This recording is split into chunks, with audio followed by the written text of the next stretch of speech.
Mummy देले बिया दान दहेज में हो राजा जी। मम्मी देले बिया दान दहेज में हो दुल्हा राजा जी।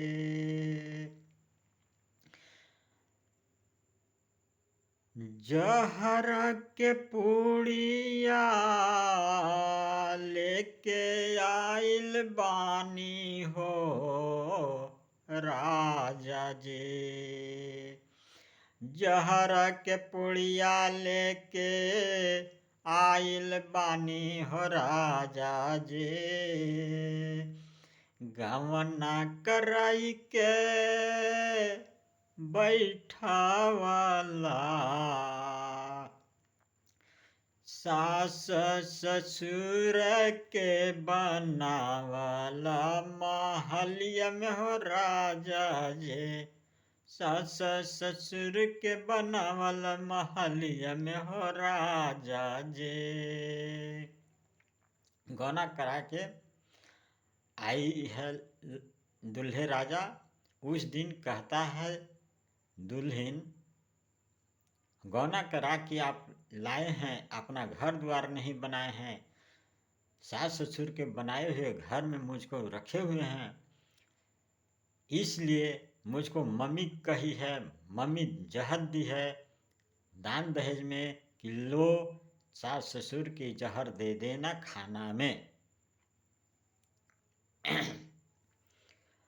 नहिरा में पढ़ली लिखली नहिरा में पढ़ल बानी, नहिरा में पढ़ल बानी, माई सिखवले बिया हो राजा जे। माई सिखवले बिया हो राजा जे। सास ससुर के खाना में दीहा जहर हो बिटिया। सास ससुर के खाना में दीहा जहर हो बिटिया। माई पढ़ावले बिया, माई सिखवले बिया, खाना में दीहा जहर के पुड़िया। सास ससुर के खाना में दीहा पुड़िया, खाना में दीहा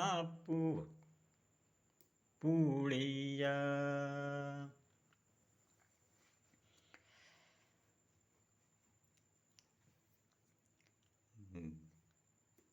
गवना कराई के हो राजा जी, गवना कराई के हो राजा जी। पक के महलिया में, पक के महलिया में रखल हो राजा जी। पक के महलिया में रखल हो राजा जी। सास ससुर के बनावल बा महलिया हो राजा जी। छोटी नदी के खातिर हम लाइल बानी, छोटी नदी के खातिर हम लाइल बानी, गुड़िया हो राजा जी। गुड़िया गुड़िया खिलाइब छोटी नदी के हो राजा जी।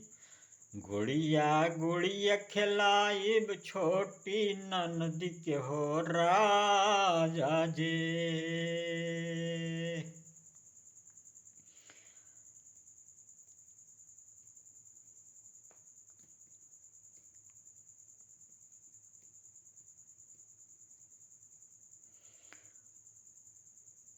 गवना कराई के हो राजा जी, गवना कराई के हो राजा जी। लैला सास ससुर के बनावल महलिया में, बैठवला बनवल महलिया में।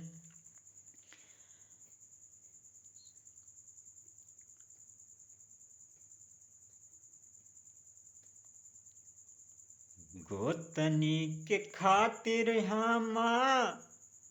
गोतनी के खातिर हम लाइल बानी, टूटली झड़ुआ हो राजा जे।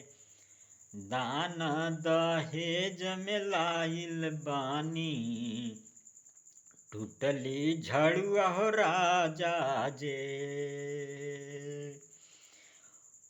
अगना बहारते अगना बहारते, गोतनी के देव टूटली झड़ुआ हो राजा जी।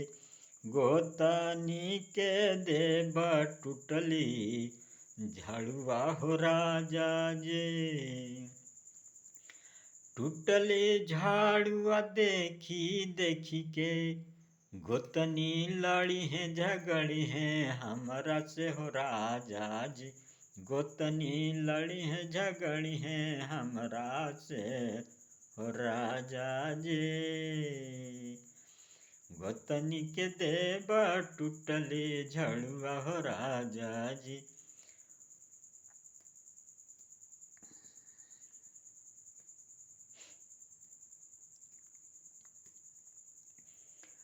आगना बहारते आगना बहारते, गोतनी से लड़ब झगड़ब, गोतनी से लड़ब झगड़ब।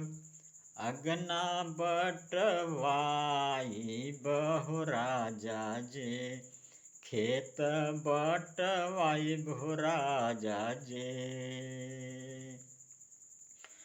गोतनी से आंगन छेकवाई बहु राजा जे, गोतनी से आंगना छेकवाई बहु राजा जे। नहिरा के दान दहेज बाबी खैला हो राजा जे।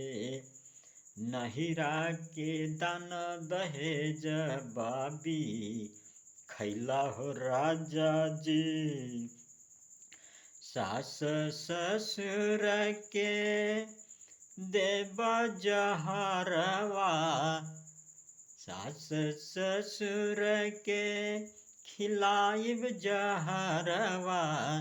जहर खिलाइब मुआइब हो राजा जी, जहर खिलाई मुआइब हो राजा जी। जहर खिलाई हम